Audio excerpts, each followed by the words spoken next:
Yeah, I want to welcome you to a very special event.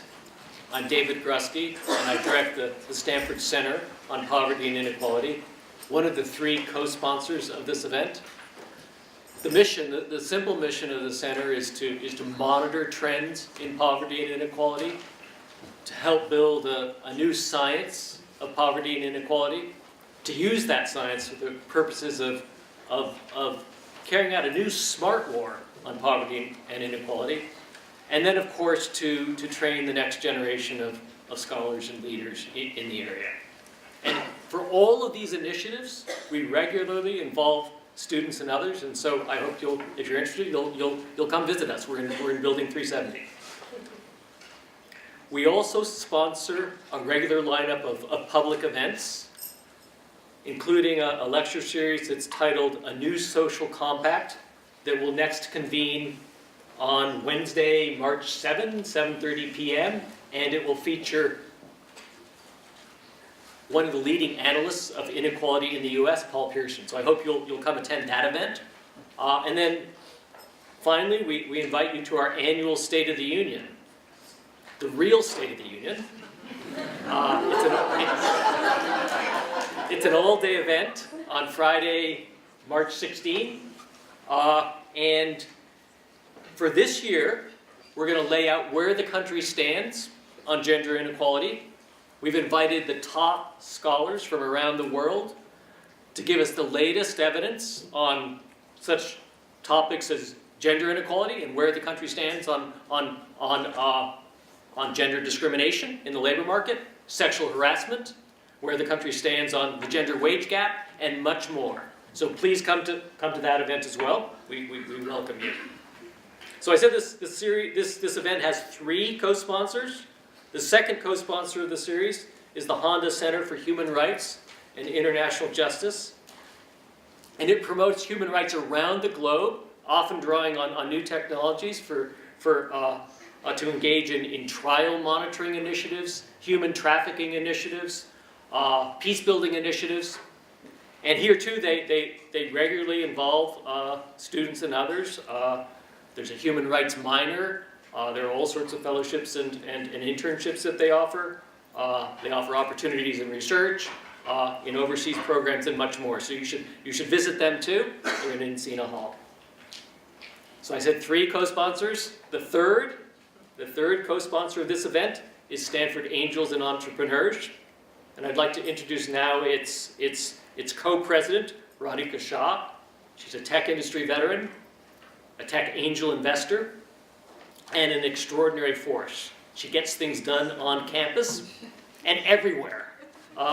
And one reason why, the main reason why we have this very event is because of her. So I'm very pleased and honored to introduce her. She's going to be moderating this event and introducing our featured speaker.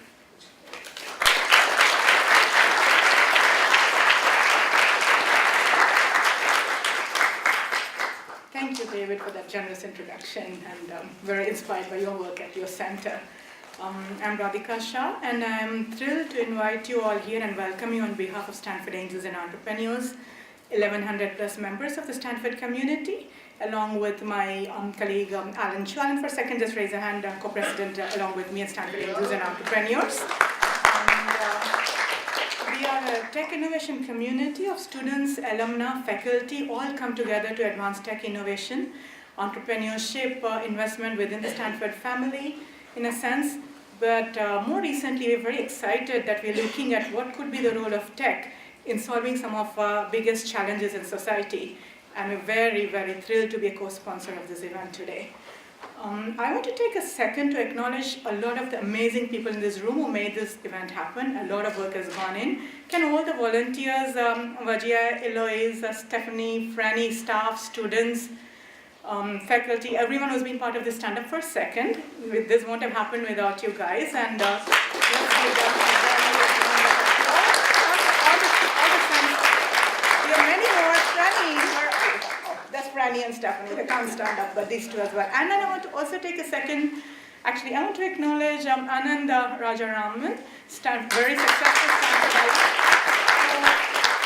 He's a big supporter of Mr. Satyarthi, and he's the reason this event is happening, not me, David. We're having dinner, and he said, we've got to bring this inspiring speaker, and this is the reason it's happening. So thank you, Anand. And also, big donor to the university, thanks. And with that, I also want to mention that I wear another hat. I'm an advisor to the Sustainable Development Goals Philanthropy Platform, and I collaborate deeply with the global community. I'm very excited about this global unifying framework of the Sustainable Development Goals for collaborating, recognizing, solving the biggest challenges in society across the world. In September 2015, most world leaders came together along with the UN at UN headquarters in New York and ratified one of the most ambitious set of goals ever, the 17 Sustainable Development Goals. And these goals bring together social, economic, and environmental goals. And they have the spirit, the key spirit is of leaving nobody behind. It is a spirit of South-South collaboration. It's not just about the West going and helping others. It's all about the dignity and agency of each and every nation, of each and every human being. And also as someone who grew up in the backdrop of the Sabarmati Gandhi ashram, I have been deeply inspired by Gandhian philosophy, and to me these goals truly embody the Gandhian philosophy of respecting and fighting for the dignity of each and every one of us. And the goals have an ambitious agenda in the next 13 years of eliminating global poverty, hunger, providing quality health, education, energy for all, tackling inequality in all its forms, bringing social justice, tackling climate change, and more. And the reason I mentioned the goals is a speaker today, a very, very inspiring speaker, is actually a trailblazer in achieving this SDGs and making the world achieve the SDGs and bringing the systems change needed to achieve the SDGs. I'm thrilled to welcome Mr. Kailash Satyarthi, children's rights activist, whose work has been an inspiration to so many of us for so many years.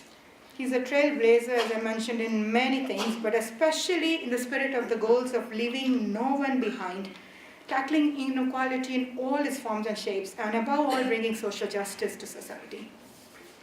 Mr. Satyarthi received the Nobel Peace Prize in 2014, along with Malala Yousafzai, for his game-changing work around children's rights and dignity of children, and preventing child labor.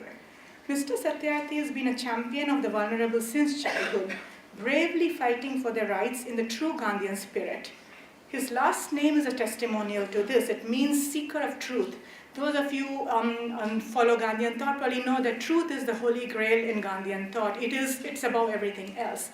And at a very early age in life, he stood up against the caste system in India, which holds back millions. So he has a long history of standing up for the dignity of all, and to the degree of challenging his own family, changing his last name. It's just an inspiring life story.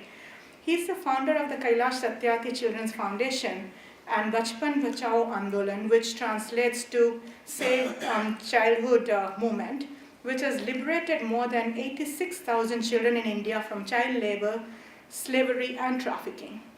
He led the global march against child labor across 103 countries. It's an amazing story. He is also a very prolific author.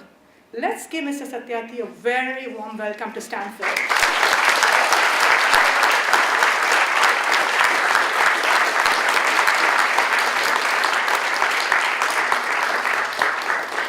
And also a very special thank you to you all. And we were going to watch, one second, we're going to watch a 3-minute video about Mr.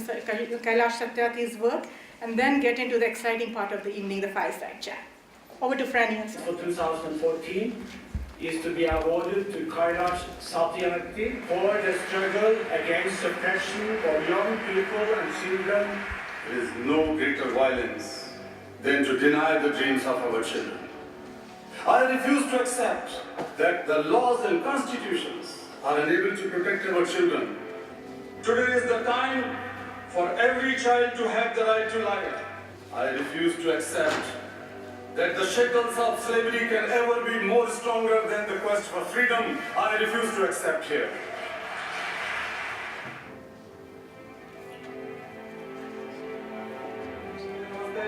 Getting a greeting like this is all the reward Kailash Satyarthi needs for freeing these children from a life of slavery. He tries to give these kids the childhood they missed. Do you think these kids see you as a Nobel Peace Prize winner? Oh, I don't think they see me as friend or brother or something like father. I have looked into their frightened and exhausted eyes. I've held their injured bodies and I have felt their broken spirits. I refuse to accept that children belonging to certain sections of society are born to work for others at the cost of their childhood and freedom and education. If the children are exploited, if the children are deprived from their childhood in any part of the world cannot live in peace. The world cannot be human. It's not often the two winners of the Nobel Peace Prize get together, but it happened yesterday when President Obama met Kailash Satyarthi. They were joined by 3 children who were rescued from child trafficking and forced marriage. You cannot live in isolation. All the problems and solutions are interconnected. And so the problem of child labor in any part of the world is your problem. Satyarthi organizes raids with local police, but sometimes employers are tipped off and waiting for him armed. But I have been attacked many times in my life. You had a gun to your head? Literally, yeah. This is dangerous work for you. Somebody has to pay the cost for freedom. It does not come on plate. So if not me, who else will do? Who won the Nobel Prize, he asks. Their reply, all of us kids.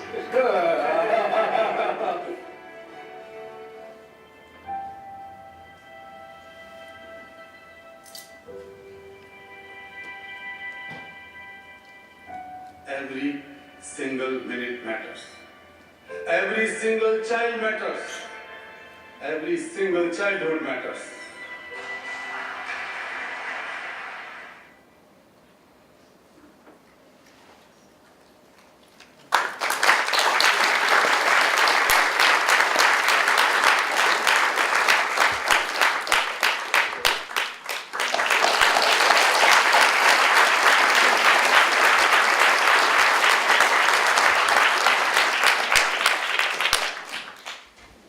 Welcome, Mr. Satyarthi. We're again so thrilled to have you here. We're going to do this in interactive Q&A format. We'll let them step forward. Maybe leave them for a second. It's fine.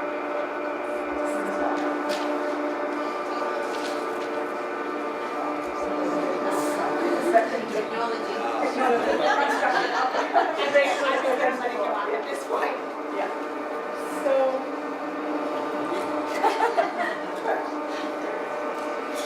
Noisy screens at Stanford.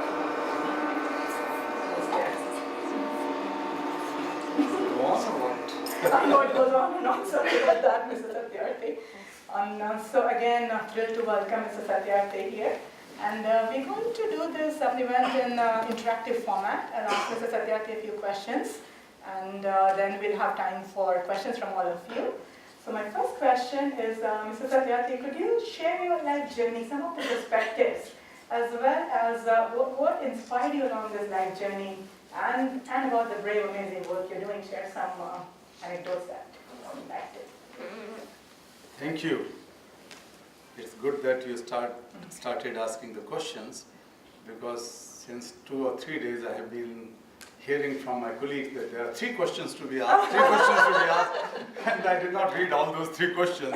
So luckily I'm hearing the first question from you now. So I did not read that before. So for me it is impromptu.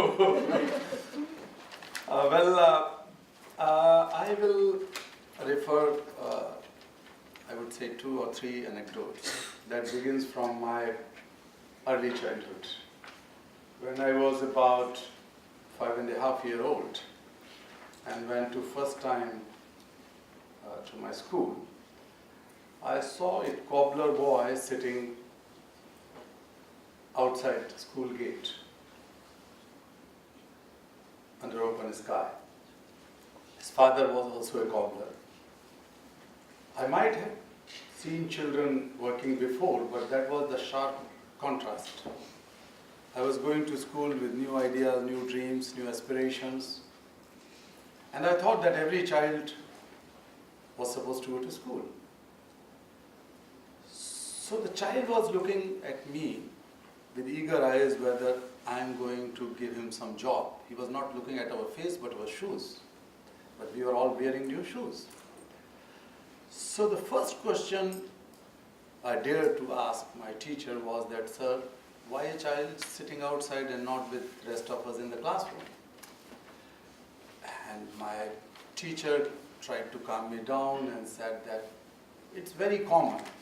Poor children have to work, they support families, and so on. He said that you should put your mind in making new friends and are learning more about schools.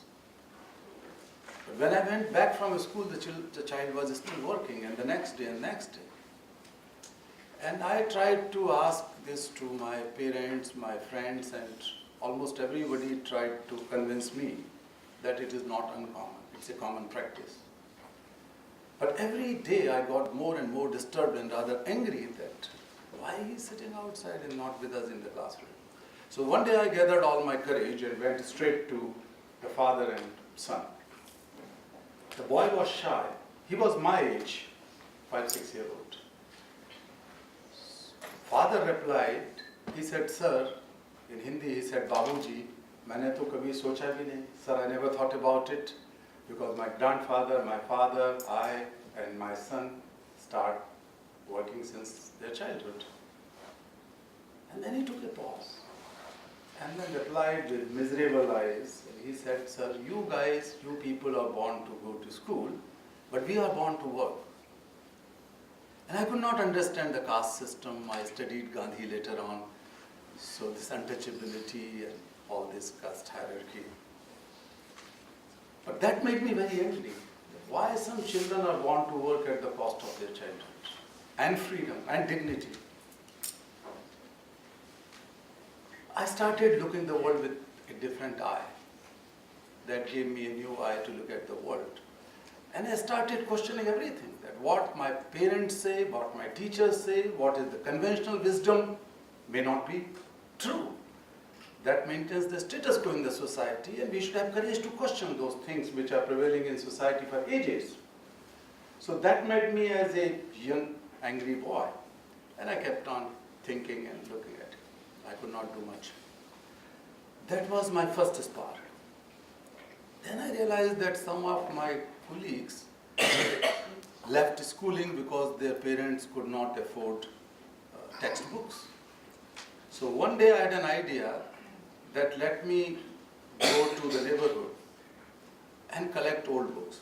So I convinced a friend of mine, and two of us rented a cart. In India, people know the thela, which is used for fruits or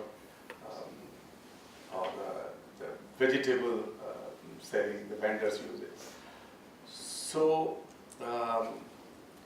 we collected some pocket money, both of us, and my friend was pulling the cart, the four-wheel cart, and I was standing on it and chanting. And we selected that day strategically, that when the school results were announced, that was the best day when everybody is joyous and happy and celebrating their children's success.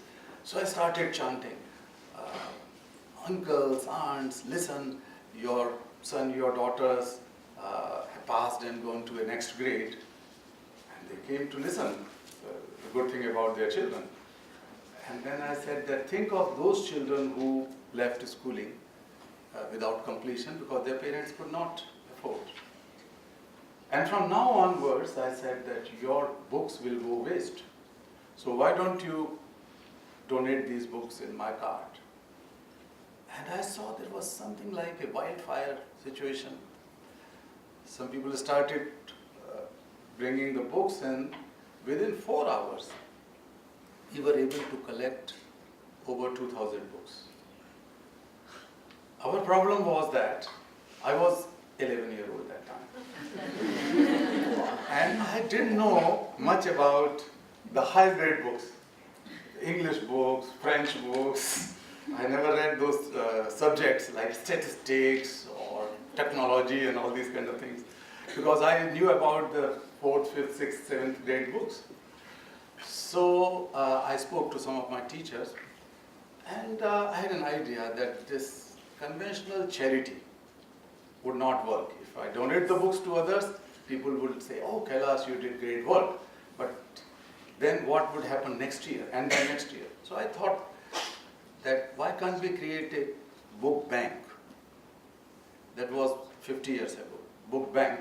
Because I know that there is something called bank, and my family members go and deposit money in bank and take out. So why can't the books could be borrowed by the needy children for 1 year, and then they can deposit it back to school? But who will take the responsibility? So my headmasters agreed for it. And once they agreed, then a book bank of more than 10,000 books were created within few months, and all the needy children of my small town were benefited out of it. Not only of my grades, but also up to the higher grades in colleges also. They started borrowing books for 1 year. And that day, it was like a new incarnation inside me. I found myself inside me that if you go with very simple message, with simple ideas, be a little bit innovative and courageous little bit, take some risk, put away your shame and become a beggar, people will put a lot of things. So that gave me tremendous courage for future. So every book which was put on my cart was something like a new brick put on the big thing, the big building of education. So that was the second thing. And the third thing which you briefly mentioned was that I realized that my family members were practicing untouchability. That was the most common thing in India, and still not completely wiped out. So and that was in 1969 when the country was celebrating Mahatma Gandhi's birth centenary. So the Gandhians, the political leaders, basically the Congress leaders, were giving big speeches against untouchability and all the kind of discrimination, social discrimination and so on. So, referring Gandhi. So I thought that I should become Gandhian, and one day I should become a politician. Because these politicians are much better than my own family and parents, because my parents believe in this caste system and these people are so great. So I decided to organize a feast with an idea that the sweepless women, the most deprived, untouchables, they should come and cook food, and the leaders will come and eat. I should invite leaders also, because most of the leaders knew me because of my book bank, and the people used to call that Kailash book bank wala, the book bank boy. So I went to those places, and I collected some of my friends. Somehow we convinced the sweepless women to come and cook food. Food was cooked, but none of the politicians who agreed to come turned up until 9 o'clock in the night, even 10 o'clock. And then we started eating food. It was very tough, very, very tough. And that was like all my notions about an idealistic world were just going away. So when I came back home, I found that some of the high caste leaders were sitting at home, and they were giving a kind of sermon to my family that he would be outcasted. The whole family would be outcasted. So that would be social boycott would be imposed on my family because I made a big sin according to them. So when I went back home around midnight, they were very angry, everybody was angry. And they told me that you should go to River Ganges, take holy dip, do some hair cutting, come back, and 101 Brahmins would be invited for a feast. You should wash their feet and then drink the drops of water. Only then you would be purified. And that made me even more angry. What nonsense! Yeah, it's a dirt. You are drinking water of those so-called Brahmins' feet. So I said, no, I'm not going to do this anymore. So that was a big argument. So finally the decision was that my family, they said, the Brahmin, the priest said that my family is not responsible, this boy is a sinner and he should be boycotted. So a boycott or an outcasting was imposed on me. And I happily agreed to accept it. But it was emotionally very tough. I used to eat with my mother every day we had a big kitchen, and that was also a dining space. In most of the places in India, we eat in the same place, sit on the ground, and so on. And I used to eat every day like that. I was the youngest in my family, among 4 brothers and 1 sister. And that evening, I was given a separate room outside my house. My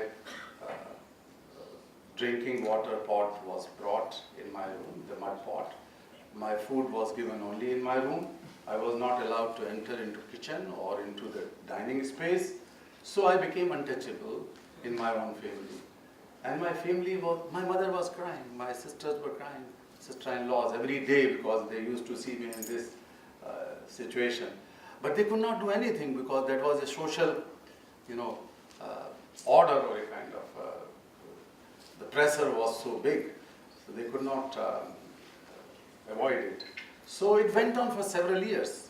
But that day I decided that who are these people who are outcasting me? I don't believe in caste system or communalism, or no barrier in my mind. So the best thing is to give up the caste system by way of changing my name. So my name was a Brahmin name, because all these names, Shah or whatever, Patel, all these names indicate your caste in some way. And my name was also indicating my caste. So I thought that I should give up my family name. And I decided to give a new name to myself. But I was too young. That time I was 15-year-old. So how a 15-year-old boy can give the new name legally or otherwise? So it took some time, some years, to think of a new name. And then I gave this new name Satyarthi to myself. That means seeker of truth. And no Indian can know what caste I belong to, because I am a human being. So these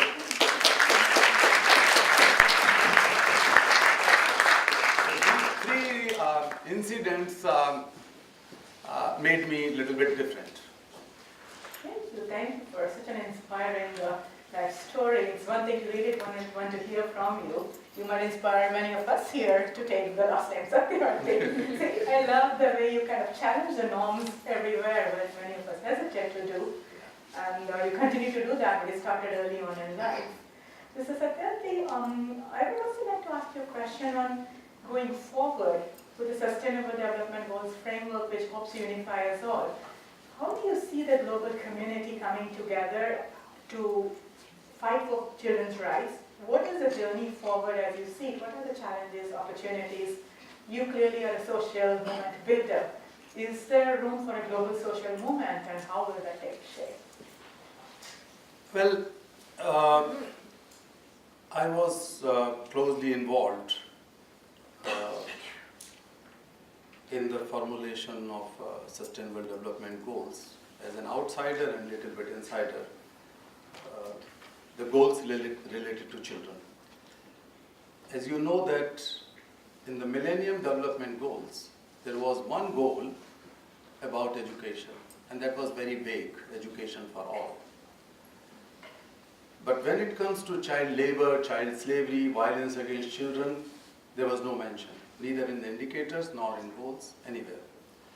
And my fight with the United Nations agencies, even I organized demonstration in front of the United Nations in New York with some of the like-minded organizations here in USA at the time of adoption of MDGs, that you can never ever achieve Millennium Development Goals if you don't eradicate child labor. My argument was that those days, if 260 million children are working in full-time jobs, in mines, in factories, in farms, fields, etc., then how can you achieve education for all goals? Those who are working in mines and trapped into slavery, how can they come to your schools? Even you open the schools, hire teachers, how they can come? You can never achieve education for all goals. I've been also arguing that you can never achieve employment-related sub-goals or poverty eradication. Poverty was supposed to be halved by those 15 years between 2000 and 2015. So my argument was that globally those days, 180 million adults were jobless and 260 million children were in jobs. There were many studies which proved that most of these jobless adults or parents were none but the parents and yet elder brothers and sisters of these child laborers. In most of the developing world, the children were preferred as child labor because they were the cheapest source of labor. They cannot form the trade unions, they cannot go to the court of law, they cannot go on strikes, they cannot go for collective bargaining. So they were preferred over their own parents. The parents remained jobless. So there were studies. So we were arguing on that. Anyway, nobody, people listened to us, but they said, okay, good idea, good idea. Why they should pay attention? There were so many NGOs, so many activists. And luckily, one day, I got a call from a journalist in India. Kailash, there is a great news. I said, what is that? It's a Nobel Prize. And this journalist could not complete his full sentence because he was so excited. And I thought that somebody might have got the Nobel Peace Prize, and this journalist is asking for my comment. So I was working in my office and I started Googling Nobel Peace Prize 2014. I didn't know much about the Nobel Prize, and I was not expecting it. It never happened with any Indian-born Indian, unfortunately. Mother Teresa was settled down in India, so she was the first and I was supposed to be second, so I could not believe. But after a while, I learned that this happened to me. And within no time, some of the world leaders, presidents, prime ministers, United Nations, Secretary General, and blah, blah, blah, they started calling and congratulating. So I was clever enough in a way. I knew that that time I was in the middle of a massive campaign demanding the inclusion of child labor, slavery, trafficking, all these things into Sustainable Development Goals in 2014. And that was October. That was the right time. So I immediately thought that if President Obama talks to me, I should tell him that, no, President, I wanted to meet you personally. That I did later on. Or UN Secretary General, I said that, thanks for congratulating, but I wanted to talk to you. And they invited me one after others. So I brought this, again, those arguments, that these things have to be incorporated in Sustainable Development Goals. So thus I became the part of it. So we had the full agenda. Now we have very strong language on education. Education is not simply the abstract education, education for all. It has three major ingredients. One is quality, inclusion, and equity. This is the global promise. International community agreed for that. Secondly, lifelong learning. So that goes on continuous. So education has a very clear agenda. Then there is a specific goal 8.7 that deals with time-bound action to be taken to eradicate child labor, slavery, forced labor, trafficking, and so on. Then there is another goal 16.2 which addresses the issue of protection of children from all kind of exploitation.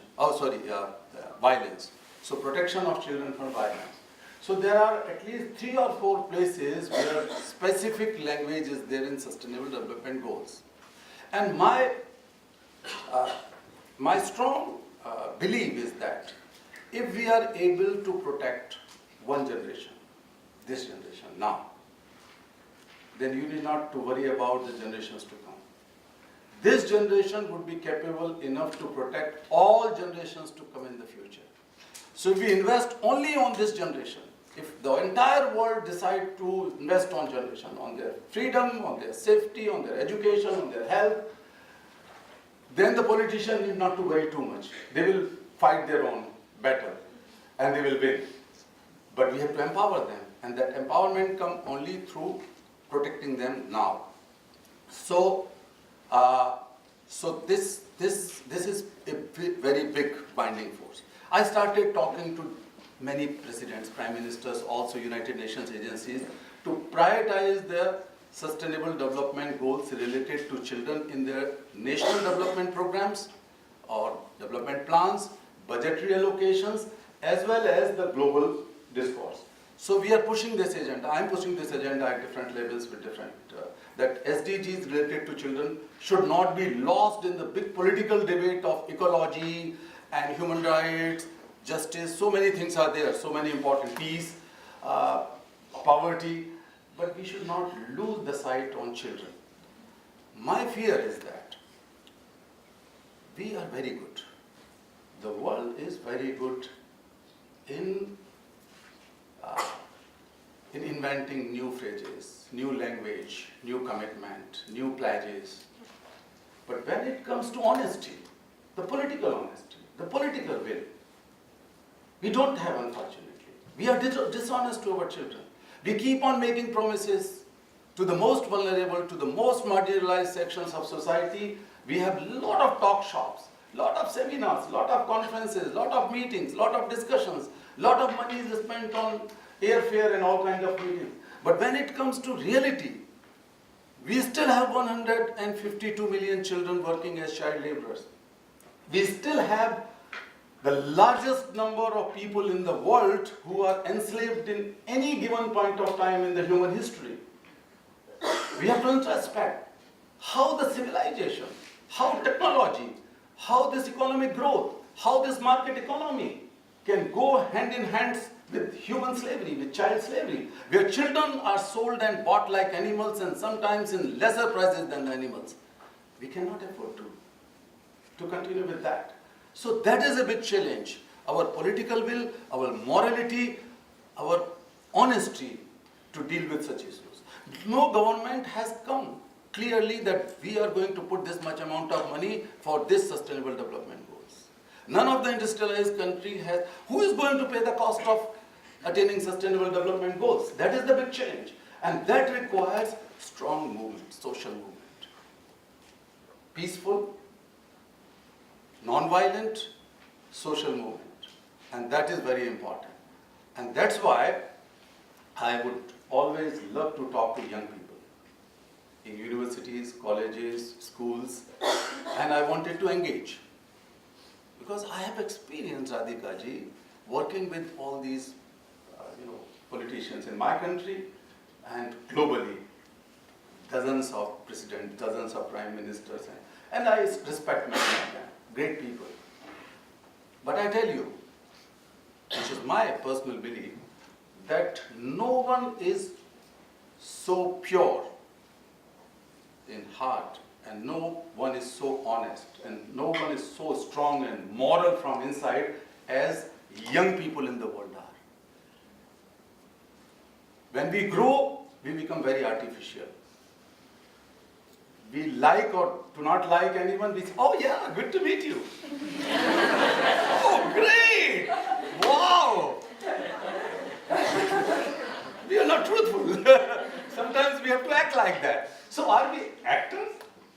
We have to be honest to ourselves. We have to be honest to everyone. And that is something which is still prevailing in the young people. And that is the reason I have launched this campaign, which I'll talk later, 100 million for 100 million. Because I strongly believe that the real champions and change makers are young people. They may be in schools, universities, they may be in professions, but they are still honest what they think they can do and deliver. Before they are polluted, I wanted to bring them at a big platform where they can really champion the cause of other left out hundreds of millions of young people in the world. So the real leaders and change makers, the real champions are young people. Those who think that young people are the problems, they are wrong. I strongly believe that every youth is a solution, not the problem. Thank you, thank you. This is so inspiring.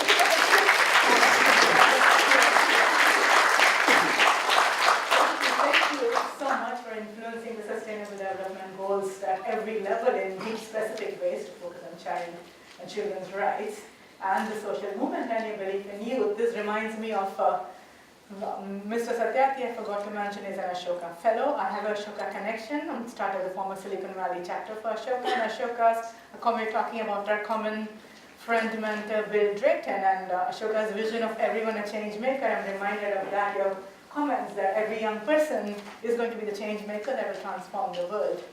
My last question, and then we want to get to the audience. is, you mentioned technology, Mr. Satyarthi. What is your, we are in the, here at Stanford, we cannot not talk about technology. So my last question is, do you see a role for technology in the social movement around children's rights and for young people to leverage as a tool? And second, what can a university like Stanford, the young people here, what could be their role in joining this movement? Definitely. So technology has definitely connected this whole world, and the knowledge is at our fingers. We are connected with everything in the world. So that connection has to be used to make this world more compassionate, world more responsible to each other. So the use of social media in a positive manner could be one simplest thing. Then a little bit deeper things that trafficking in the world is the single largest organized crime and the biggest illicit money earner. It's $150 billion industry. This is $150 billion annual profit making industry, and that is all unethical and illegal. So that fuels further crimes and further things. So technology should go far ahead to track and trace the traffickers and these syndicates and the criminal gangs. They are very fast in doing so. They are using technology for their own purpose, but how technology can ensure that these people are caught. Of course, that has to be done with the Interpol and other agencies, the police and so on. So there are certain routes. There are certain, and they are known. What are the source areas of human trafficking? What are the destination areas? What are the transit areas? So that is known fact. Nowadays, for example, the victims of conflicts and the victims of natural disasters are most vulnerable for human trafficking, and their children are being trafficked and sold and enslaved. So technology can help in that. Technology can also help on another issue related to missing children. We are trying to do it in India. Unfortunately, India still have a serious problem of missing children. According to government's own statistics, a child goes missing every 8 minutes. And that missing child does not disappear in thin air. The child is trafficked, the child is sold for maybe organ transplantation, organ sale, maybe slavery, trafficking, maybe child prostitution and so on. So we are working with the government, and we brought this issue to the court that we have the list of missing children, which is available in public domain with the government website. We do have information about it. But on the other hand, there is no system of facial recognition. So very simple technology of facial recognition of all children who are missing for last 5 years, 6 years, 10 years, but technology can try to match the photos that how they are looking now. And if they are living in some shelter home, or if they are working on the streets, or if they are confined to a workplace, then the photo could be matched, and that can help, that can work through the technology.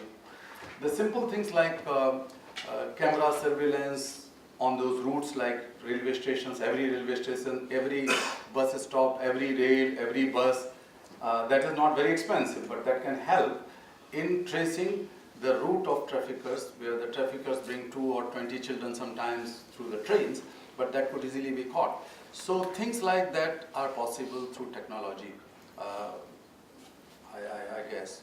But now we live in the age of artificial intelligence that can become more aggressive artificial intelligence, because it is evolving like that, which I read. Because I myself been an electrical engineer. Those days the computer engineers were not born in India because computer was not there. So otherwise I could have become the IT professional or electronic engineer, computer engineer. But those days electrical engineering was supposed to be the best 40 years ago. So that I did. So I have that bent of mind that how it is growing. But I always advocate for compassionate intelligence.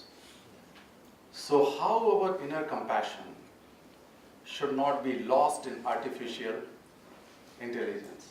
So I call for compassionate intelligence.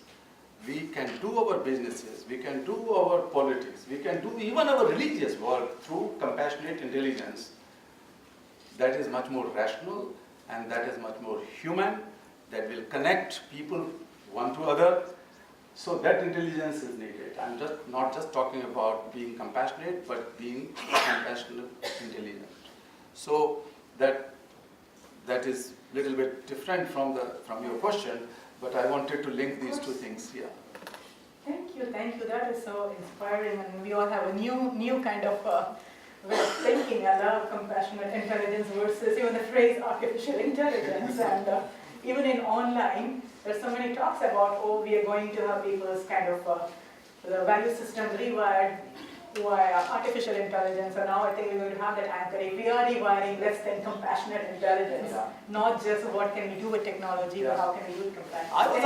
I was also talking to some the blockchain technologists,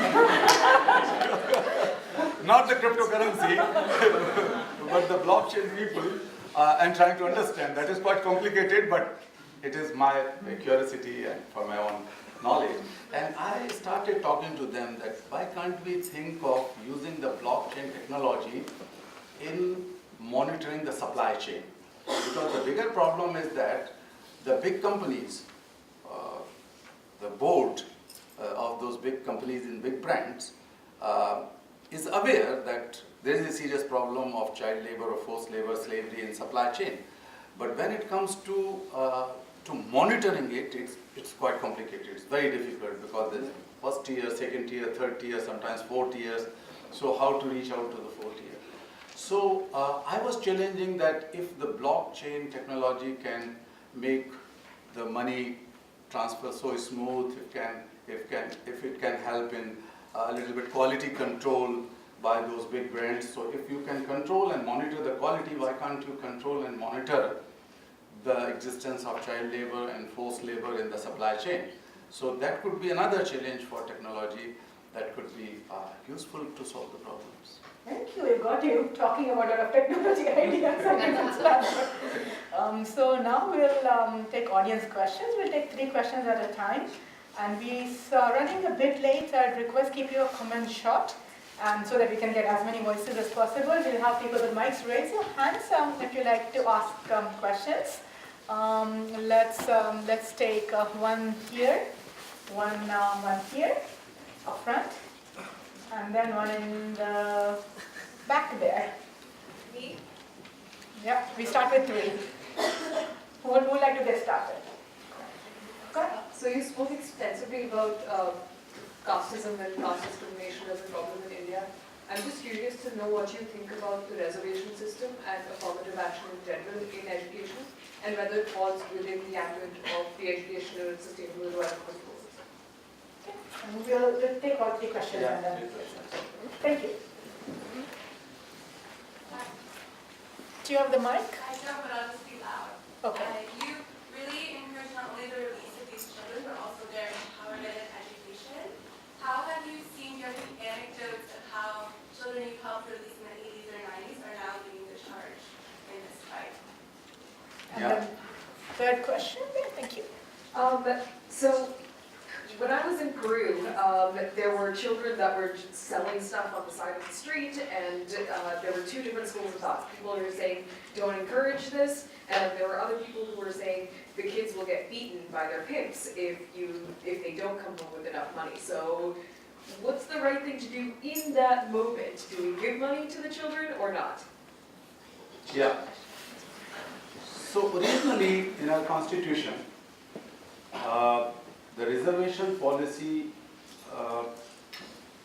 was addressing the deep-rooted problem of social injustices and discrimination and so on, because certain castes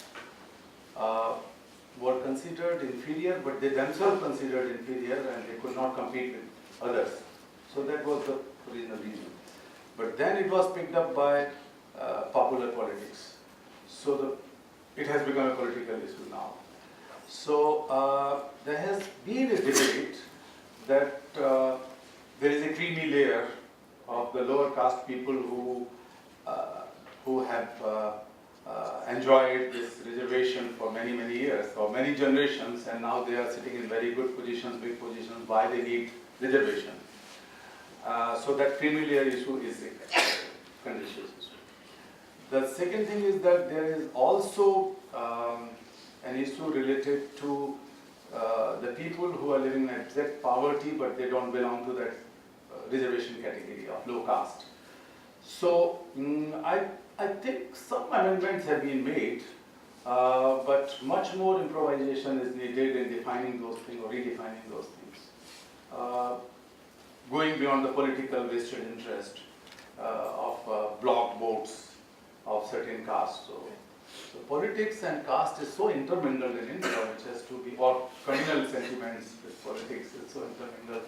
We have to, that's why I have been focusing and working more on the youth, rather than believing and trusting on the conventional politics in India or anywhere. So conventional politics lead to the elections which we saw in this country and in many countries in the world. So we have to think of something new out of the box, and the young people can do it. As far as your question is concerned, there are so many examples. Last year, 4 of my children who were freed from slavery some years ago, they became engineers, and 3 of them electrical engineers, because I am still a role model for them. And I was telling them that go for IT sector. One day you can go to Stanford. One day you can become like Anandji. So maybe one day it will happen. But one is mechanical engineering. So there are many examples like that. The head teacher and the deputy manager of my big rehabilitation and education center is a former child slave whom I rescued in 1983. He just became a grandfather. So he's father of certain girls. So he stays with us. His name is Ramkripal. So Ramkripal is the most beloved teacher. So many of our teachers and managers, even the person who issues check for me and signs on my salary checks is a former child slave who was rescued in 1984. His name is Lakshmanji. He is the head treasurer of the entire organization. So there are many examples. And your question was giving money. So no. Actually, that is also a big syndicate and big mafia which is operating. Many of these children who were kidnapped from one place are sold to another place for begging purpose, and they become the forced beggars. And the money which is given to them as alms, that money goes in the pockets of those criminal gangs and does not reach out to those children or their parents. And many of these, as I said, they're kidnapped and missing children. Thank you. We'll take 2 more questions. One here, and then perhaps one right there.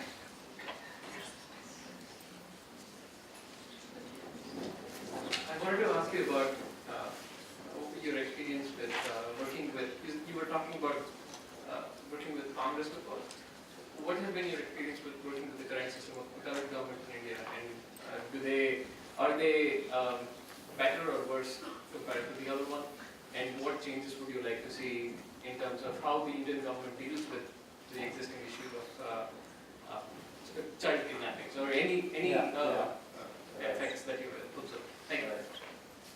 And so I know that you led the ILO Convention 182, but on the worst forms of child labor. But I'm curious, whenever I go onto the ILO website, they don't address the fact that there's child labor in the US and in Europe and in other developed countries. And so I'm curious, like, what are your thoughts on that, and how are they making any advancements to address the fact that there is trafficking in the US, both child and adult? Yeah. Third one? I think we are, because, okay, we'll take one. One. Right here. I'm right there, in the back. Sorry, prioritizing young people in the spirit of Mr. Satyarthi's comments. My question is regarding child labor in kind of a non-slavery context. So, for instance, my parents were very poor, and oftentimes they had to work in order to, feed the entire family. So, what is your proposed solution in scenarios like this, where it's not necessarily slavery, but it's still child labor? Yeah. So about India, I have been working with all the governments in the last 4 decades. There are good people in each government. Some ministers are very genuine and they wanted to do something. This government has done a remarkable work, and that was the ratification of the ILO Convention 138 and 182. So 182 is on the worst forms of child labor, and 138 on the minimum age of employment. So they are ratified. So this new government agreed to hold themselves accountable in the ILO system. So that is good progress. And also they have considerably raised the money for the rehabilitation of freed bonded laborers or slave laborers. So some of the good work has been done. As far as the US is the 182 is concerned, US was one of the first countries to ratify 182. It has almost universally ratified convention, and that means children up to the age of 18 would not be employed in any of the hazardous occupations, in slavery, in trafficking, in forced labor, in prostitution, and so on, or any criminal activity. So that is the global commitment. Then US has not yet ratified another convention, that is 138 on minimum age of employment. And that has serious ramifications. People like us have been campaigning here, and many of the organizations, Child Labor Coalition, the group of many NGOs and trade unions, is campaigning for ratification of 2 other conventions. One is 138, and also calling for enactment of a law to prohibit employment of children in tobacco industry, the agriculture. Agriculture sector is relieved from ban of child labor. So a large number of children are working in this sector, agriculture sector, and farming. In West Coast, we have been working here through local organizations for many years. So that is the thing. But the more shameful thing is that US is the only country on the earth that has not ratified the UN Convention on the Rights of the Child. UNCRC has not been ratified by United States. So we are thinking of a new campaign so that the new dispensation should respect. Would you like to join that? Sure. Good. So, so that is there. And the last question was about. To remind us? Parents that have to work. Yeah, parents have to work. So I'll tell you 2 things in a minute. One is the macro situation. The macro situation is that globally, as I said, 152 million children are working in full-time jobs. If we add the children who are working along with the families or not going to school, they do not fall into the definition of child labor because they are working in family farms or family situations, the number will go up to 230 or 240 million. So they are occupying 240 million jobs. On the other hand, 210 million adults are jobless. So as I said before, that most of these jobless adults are the parents or family members of these children. Every single child laborer is occupying one adult job, and that adult could be the father or mother or sister, brother of that child. That makes a vicious circle of unemployment and child labor, or poverty and child labor. The third dimension is illiteracy. So 60 million young children, primary school age going children, are not in schools according to UNESCO. 60 million, 58 million or so. If we add the secondary school going children who are not in schools, secondary age children, then the number goes up to 246 million. So 240, 246, 210. That makes a vicious circle of child labor, illiteracy and poverty. So that has been my argument in SDG and MDG both, that how can you achieve many of these goals if you don't break this vicious circle? And if you ignore children, keep on ignoring children. We live in the age of digital economy. We live in the age of, as we said, robot sciences and the most modern technology. But how we can afford to have 246 million children who have to be in schools in primary and secondary, and that is the global commitment in SDG 4. So they have to be in schools so that they can join the mainstream of education and technology and the market economy and everything. So we have to think in that macro thing. And finally, the local situation sometimes is that if the children are working, it is the failure of our government, failure of our society, the failure of our cultural, religious organizations. There was a study conducted in India many years ago that has revealed that only 2 out of 1,000 child laborers have no family members, no parents, no relatives, and they are forced to work because they have to feed themselves and they don't have no one to feed. So my question was always to the big religious leaders, church leaders, temple leaders, priests and whatnot. I said that you have so many temples, you have so many churches, so many mosques, so many things, but you cannot accommodate 2 children out of 1,000. They cannot come and sleep in your temples. If they cannot come and eat in your places, then why are you running so much religious places? I am not an atheist. I believe in God, personally. But if you cannot bring the freedom on the faces of children, which is the most divine, the most precious thing God has given to us, to humanity. When a child smiles, the God smiles. So why are we failing our children and not accommodating them? It is the collective moral responsibility, social and political responsibility to ensure that every child remains a child. So we have to think in broader perspective and the specific one. Thank you for inspiring and challenging our thinking today. Let's give Radhika.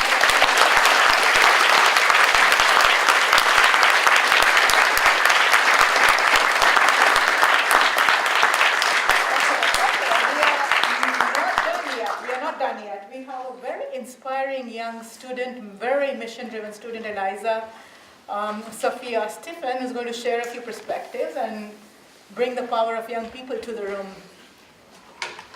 Yeah, so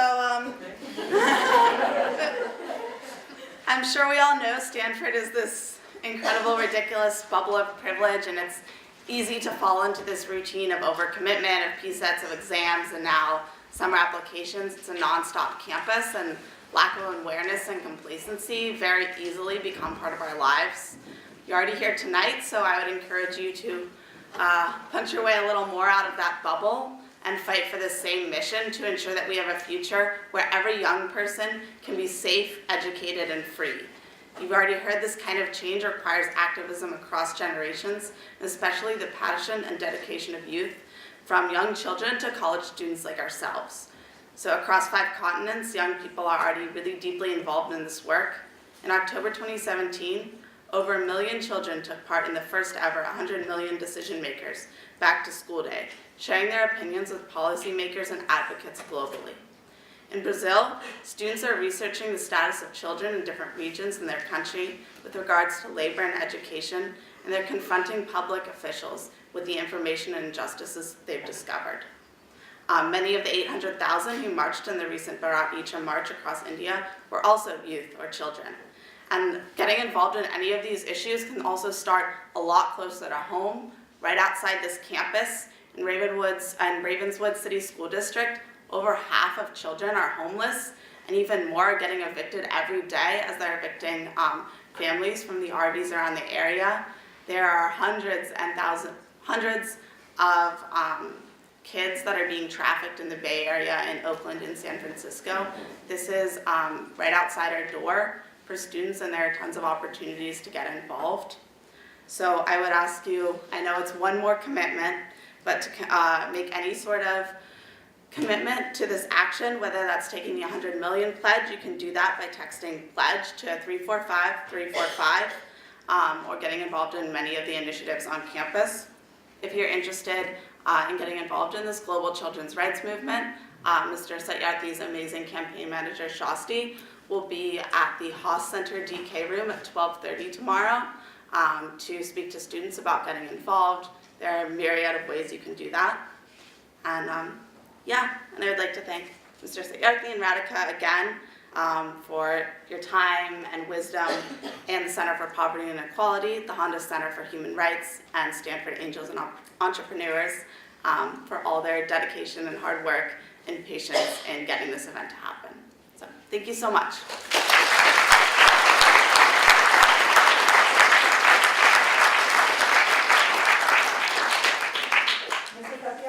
Great, actually, thank you very much for your call. And as I said before, that if the sustainable change in the world has to happen, then the youth should sit on the driving seat. Don't be shy. I shared my stories when I was 5-year-old, 11-year-old, and 15-year-old. I'm sure that all of you are not of that age. You have crossed that age already. So, I always say that history is never created by those who are fence-sitters, who just clap. Oh, great! Mr. Satyarthi, you are wonderful. That is not the thing. Or just cry if somebody is defeated. History is created only by those who jump into the ring, inside the ring, without worrying too much about the defeat or success. You could be winner, you could be loser, but jump into it. And you can do it. All changes in the world were possible only through the youth energy. And that's why this 100 million for 100 million campaign is the most ambitious campaign at the largest scale. And that also requires technological support. I will come back to it later, not this time, or Shasti can share tomorrow, which needs to involve 100 million people, young people. So 100 million young people are victims of slavery, trafficking, child labor, forced labor, child marriages, denial of education, combination of everything, refugee crisis. On the other hand, hundreds of millions of young people like you. As you know that almost 3 billion population of the world is below the age of 25. And if we count up to the age of 30, it is much more. So out of 3 billion young people, at least 100 million are ready to do something now to make this world a better place, more sustainable place, more peaceful place, more just place, more equitable place. And they're looking for some platform or some voice. So that was always in my mind to create such a big platform where at least 100 million young people can join. They can start with taking the pledge, as she pointed out. You can pledge, and then online as well as offline. And that it does not mean, Professor Jeff, that you are not considered as young.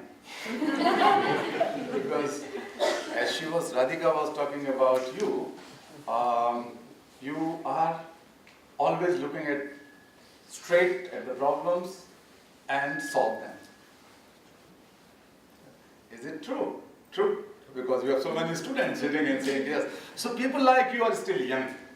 And that's why I'm saying that those who can question, those who can think of solving the problems, those who can look at the problem, analyze them and solve them are still young.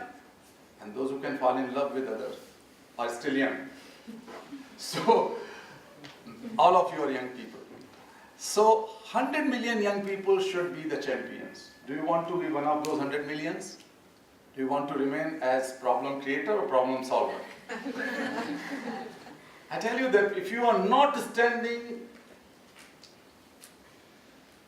by the side of justice and truth and righteousness, then you are unknowingly supporting wrongs and injustice. This is the time to speak out and stand up in whatever manner you can do, to begin with joining 100 million campaign. Do you want it to join 100 million campaign? Yes. Raise your hands. Yes. Don't be shy. Good, great, Professor. So I did not say that raise one hand. I said raise your hands. Can you raise your hands? Again? Raise your hands, please. Okay, good. Thank you.